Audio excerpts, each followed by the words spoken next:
les hanches, qui se démangent, les pigastres, qui s'en cassent. Ouvrard, évidemment, vous avez reconnu Ouvrard, magnifique. Alors, je ne sais pas si le Covid-19 fait tout ça, mais enfin, il fait des ravages quand même. Hein. On peut pas dire qu'il ne se passe rien avec ça, avec les hôpitaux, etc., avec cette pandémie mondiale, mondiale. Enfin, on en a suffisamment parlé, on ne va pas revenir là-dessus, mais alors, on veut savoir ce qui se passe sur un certain nombre de fronts. Par exemple, le front de l'hydroxychloroquine versus le remdesivir. Vous allez me dire, c'est deux médicaments très différents. Oui, très très différents. Mais l'un, il est entré dans le domaine public. Le Plaquenil et tout ça, on sait, il ne vaut pas grand-chose, hein, 2 $. En revanche, le remdesivir, eh ben, c'est la dose de remdesivir vaut 2 000 € pièce. Et d'ailleurs, début octobre, la Commission européenne a commandé 500 000 doses de cet antiviral. C'est-à-dire 1 milliard d'euros, la Commission européenne a commandé, ça y est, commandé, ferme, etc. Et on nous disait monts et merveilles de ce remdesivir, notamment, par exemple, Martin Blachier, médecin épidémiologiste, nous en parlait dans C'est dans l'air, et voici ce qu'il disait. Il y a une étude qui est sortie ce week-end dans le New England Journal of Medicine, qui est encore mieux que le Lancet, qui montre qu'il y a un autre traitement qui est très efficace, qui est le remdesivir, et en particulier chez certains groupes de patients. On a des résultats très intéressants chez les patients qui sont sous oxygène mais qui ne sont pas ventilés. Donc ça, je pense que c'est un vrai espoir pour les patients et on va en entendre parler, je pense, et ça va très probablement un petit peu balayer les histoires de l'hydroxychloroquine. Alors, on va balayer l'hydroxychloroquine, on va plus entendre parler que le remdesivir. Mais, vendredi dernier, l'Organisation mondiale de la santé, c'est pas rien, on se rappelle que le Lancet avait fait des études bidons, et sans parler du New England Journal of Medicine, a mis à jour son avis sur l'utilisation de remdesivir comme traitement contre le Covid-19. Eh bien, l'agence onusienne, l'OMS, déconseille de recourir à ce médicament développé par le laboratoire Gilead. Il dit, on ne peut pas dire à ce stade que le remdesivir n'a aucun bénéfice, mais le fait que son efficacité n'ait pas été prouvée, c'est l'OMS qui parle, conjugué à ses inconvénients, possibles effets secondaires et coûts, conduit à ne pas le recommander. Alors juste un mot, mais la Commission européenne les a achetés pour les distribuer aux divers États, dont la France, dont les autres. Alors qu'est-ce qu'on fait? On le prend, vu ce qu'ils disent, vu que c'est loin d'être absolument d'une efficacité parfaite ou pas? Question, on ne sait pas. Et l'hydroxychloroquine qu'il fallait être balayé, etc. Et bien là, c'est l'autre front. Alors l'autre front, eh bien, le professeur Raoult a été condamné en France par l'ordre des médecins. Une section disciplinaire a convoqué le professeur Didier Raoult dans le cadre d'une plainte lancée en septembre par la Société de pathologie infectieuse de langue française. Alors on y va, hein. Là on ne mâche pas ces mots. Infraction avec les recommandations des autorités de santé, thérapeutique et association médicamenteuse non éprouvée, au minimum inefficace, au pire dangereuse. Ils vont même jusqu'à accuser le professeur, oui, de charlatanisme. Alors, effectivement, elle n'est pas interdite. On ne va pas rappeler toute l'histoire avec Agnès Buzyn qui rangeait la chloroquine au rang des substances dangereuses, etc., etc.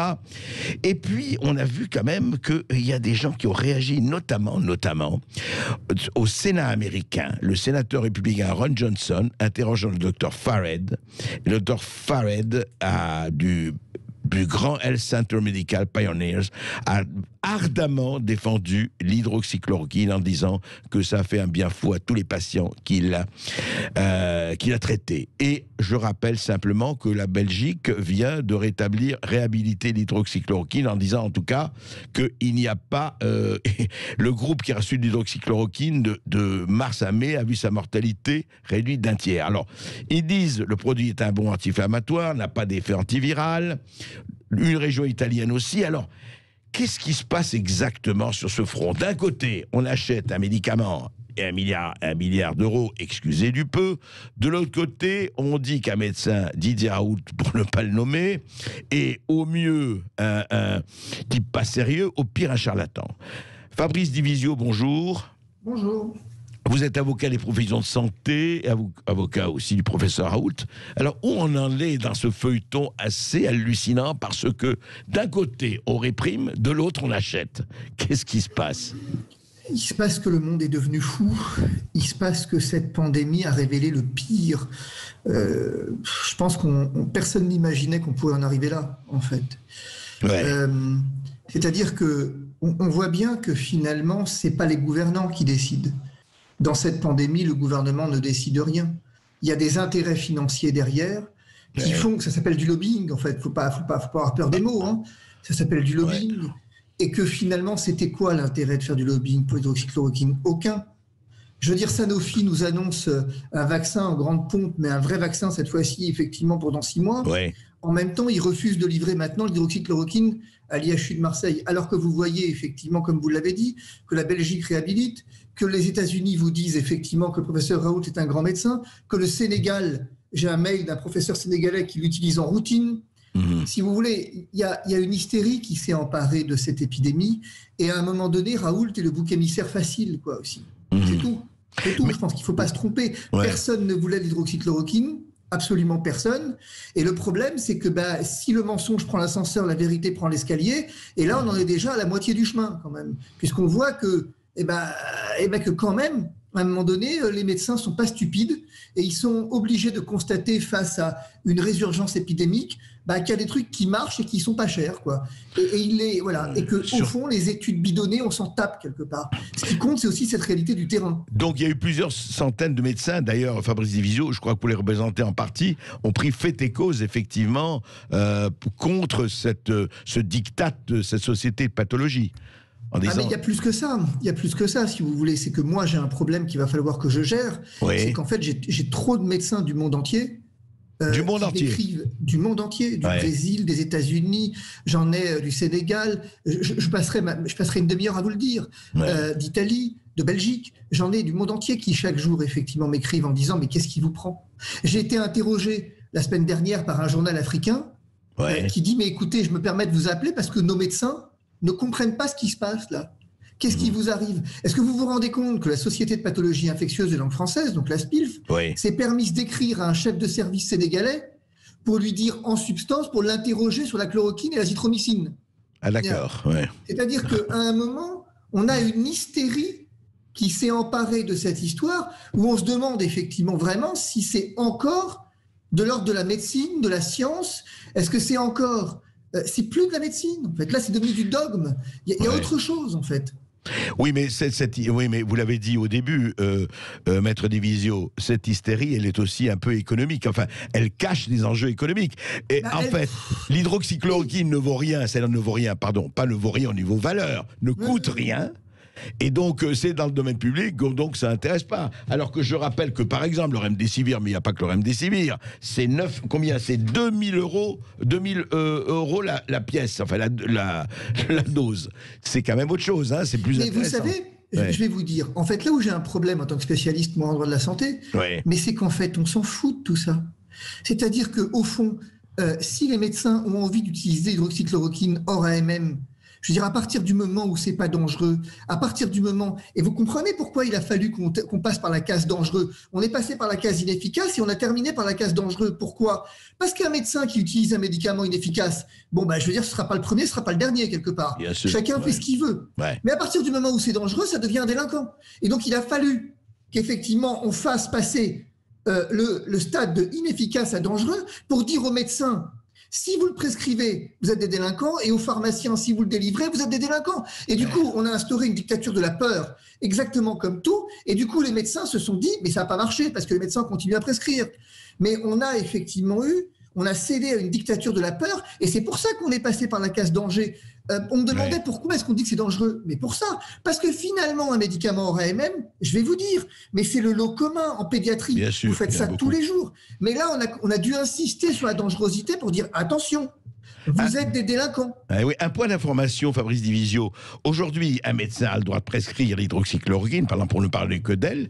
Mais est-ce que le pharmacien, si moi je vais avec une ordonnance aujourd'hui d'hydroxychloroquine, le pharmacien doit me la livrer ou pas? Alors, il doit vous la livrer, mais il peut vous la refuser s'il considère déontologiquement que c'est pas conforme à votre état de santé, mais c'est du cas par cas. J'ai vu effectivement des situations dans lesquelles des pharmaciens se seraient groupés pour dire on refuse de délivrer l'hydroxychloroquine. Ça, ça mériterait quand même une petite saisine de l'ordre des pharmaciens, parce que là, ça n'est plus dicté au cas par cas par l'intérêt de la santé, mais nous avons des pharmaciens qui se font médecins.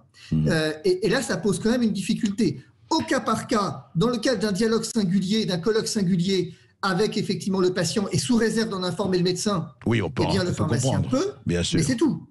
Et dites-moi, cette hystérie dont vous parlez, parce que c'est vrai que ça a pris des proportions hallucinantes, avec évidemment le Didier Raoult en personnage principal, et on a bien vu que ça sortait complètement du cadre médical pour passer à autre chose. Est-ce qu'à votre avis, quelles sont les conditions, enfin, qu'est-ce qu'il faut pour rétablir au moins un peu de sang-froid sur tout ça, quoi? Faut attendre le vaccin c'est trop tard. C'est trop tard. C'est trop tard. Le vaccin, je ne sais pas si ce vaccin est efficace, mais ce que je sais, c'est que s'il l'est, ils se sont tirés une balle dans le pied, parce que du coup, avec le degré de défiance qui aujourd'hui existe vis-à-vis des autorités sanitaires, je ne vois pas comment quelqu'un de normalement constitué pourrait ne pas se méfier de ce vaccin. À titre personnel, mes enfants sont vaccinés, je suis vacciné, ça ne me pose aucun problème, le vaccin en tant que tel. Bien sûr que la vaccination apporte une amélioration, mais ce vaccin-là, pardonnez-moi, on a un gouvernement qui a menti sur tout, on a des autorités sanitaires qui ont menti sur tout. Regardez, vous l'avez dit, sur le remdesivir, on emmerde Raoult parce qu'il aurait dit que le chloroquine fin de partie, et admettons qu'il ait eu tort, pourquoi pas, peu importe. Mais alors Blachier, on va le poursuivre lui aussi. Pourquoi la Société de pathologie infectieuse ne s'intéresse pas à Blachier? Pourquoi est-ce qu'elle ne va pas dire « Non mais attendez confrère, vous n'avez pas à venir dire que le remdesivir apporte un espoir, que c'est super, que c'est génial. Vous n'avez pas à dire ça, fermez-la 5 minutes. » Pourquoi est-ce qu'on a une différence de traitement de la sorte? Non, la vérité c'est que je crois qu'on est dans une crise qui va nous marquer durablement. Vous savez, j'ai l'habitude de dire que là, ce qu'on est en train de vivre va marquer la santé publique des 15 années qui viennent. On a détruit toute idée de confiance dans les autorités sanitaires d'un côté, les médecins, l'ordre des médecins s'en est pris un sacré coup sur la tête, et par ailleurs, effectivement, la communauté scientifique dans son ensemble, aujourd'hui, a réussi à susciter la défiance. Alors évidemment... Ce qui était impensable. Ce qui était impensable. Mais aujourd'hui, c'est Raoult qui prend tout. On s'aperçoit cependant que Raoult, il a quand même un énorme inconvénient. Je vais vous dire quel est l'inconvénient de Raoult. C'est qu'au fond, il a eu raison trop tôt. Aujourd'hui, à peu près tout ce qu'il dit sur les tests, sur les cycles de PCR, sur la nécessité effectivement d'oxygéner les patients, laissons tomber la chloroquine. Il a eu raison sur à peu près tout. Peut-être pas la deuxième vague, mais enfin bon. Non mais si, la deuxième vague, il a eu raison. Rappelez-vous, effectivement, en septembre, on vous annonçait une deuxième vague. Reprenez les médias. On vous annonçait une deuxième vague plus meurtrière. Est-ce que vous savez, effectivement, qu'on nous bassine avec les lits de réanimation pleins, mais que la France a titré effectivement fièrement le fait qu'elle pouvait accueillir des patients étrangers en réanimation? Est-ce que vous savez que Patrick Carlioz, qui est chirurgien pédiatrique et par ailleurs effectivement dans le cabinet de chirurgie, a signé une tribune pour dire qu'à Lyon, en tout cas dans la région Rhône-Alpes, les cliniques privées se roulent les pouces? Donc si vous voulez, bien sûr que Raoult effectivement a dit que... Elle est où votre deuxième vague? Je suis désolé, il y a eu une reprise épidémique, mais on voit que 15 jours plus tard et avant le confinement, les choses ont commencé à s'estomper d'elles-mêmes. Mais ce que vous dites, en tout cas, le plus important, c'est vrai, ce qui est terrible, c'est qu'avant, il y avait manque de confiance avec les politiques, manque de confiance envers les médiatiques, il faut le dire. Et aujourd'hui, c'est la science qui est atteinte, et c'est peut-être, il faut jamais s'en réjouir de cela. Non. C'est clair. Merci beaucoup, Fabrice Divisio. Merci beaucoup Fabrice Divisio. Et vous, qu'est-ce que vous en pensez 0826 300 300. On reprend ces mots forts qu'a évoqué justement le maître Divisio. Dictature de la peur, lobbying du Big Pharma, crise de la confiance. Alors venez nous dire ce que vous en pensez, on vous attend.